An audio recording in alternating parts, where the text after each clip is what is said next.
வணக்கம் நண்பர்களே, உங்கள் எம்எஸ். தமிழகம் மட்டுமல்லாமல் இந்தியா முழுக்க இருக்கக்கூடிய மாநிலங்களில் அரசு மற்றும் அரசு உதவி பெறும் பள்ளிகளில் படிக்கக்கூடிய மாணவர்கள் 8ஆம் வகுப்பு படிக்கிறாங்க அப்படின்னா அவங்க அதனோட படிப்பை நிறுத்தி விடாமல் தொடர்ந்து படிக்கணும், அதாவது அவங்களுடைய இடைநிற்றலை தடுக்கணும் அப்படிங்கிற நோக்கத்தோட என்எம்எம்எஸ் எக்ஸாம் அப்படிங்கிற ஒரு எக்ஸாம் 8ஆம் வகுப்பு மாணவர்களுக்கு நடத்தப்படுது. இதையொட்டி உதவித்தொகையும் வழங்கப்படுது.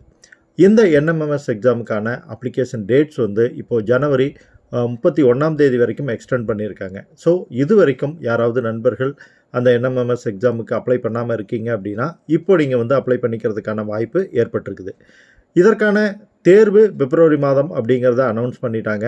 பிப்ரவரி 3ஆம் தேதி சனிக்கிழமை அன்னைக்கு இந்த தேர்வு நடைபெற இருக்குது. ஸோ உங்களுடைய நண்பர்களோ உறவினர்களோ யாராவது இன்னும் இந்த எக்ஸாமுக்கு விண்ணப்பிக்காமல் இருக்காங்க அப்படின்னா அவங்களுக்கு இந்த தகவலை சொல்லுங்கள், அவங்களுக்கு ரொம்ப யூஸ்ஃபுல்லாக இருக்கும். ஸோ இந்த தேர்வில் நல்ல பயிற்சி எடுத்தீங்க அப்படின்னா கண்டிப்பாக சக்ஸஸ் பண்ண முடியும். ஸ்காலர்ஷிப்போடு நீங்கள் தொடர்ந்து படிக்கவும் முடியும். தகவலை ஃப்ரெண்ட்ஸோடு ஷேர் பண்ணுங்கள். பிடிச்சிருந்தால் லைக் பண்ணி சேனலை சப்ஸ்கிரைப் பண்ணுங்கள். Bye friends.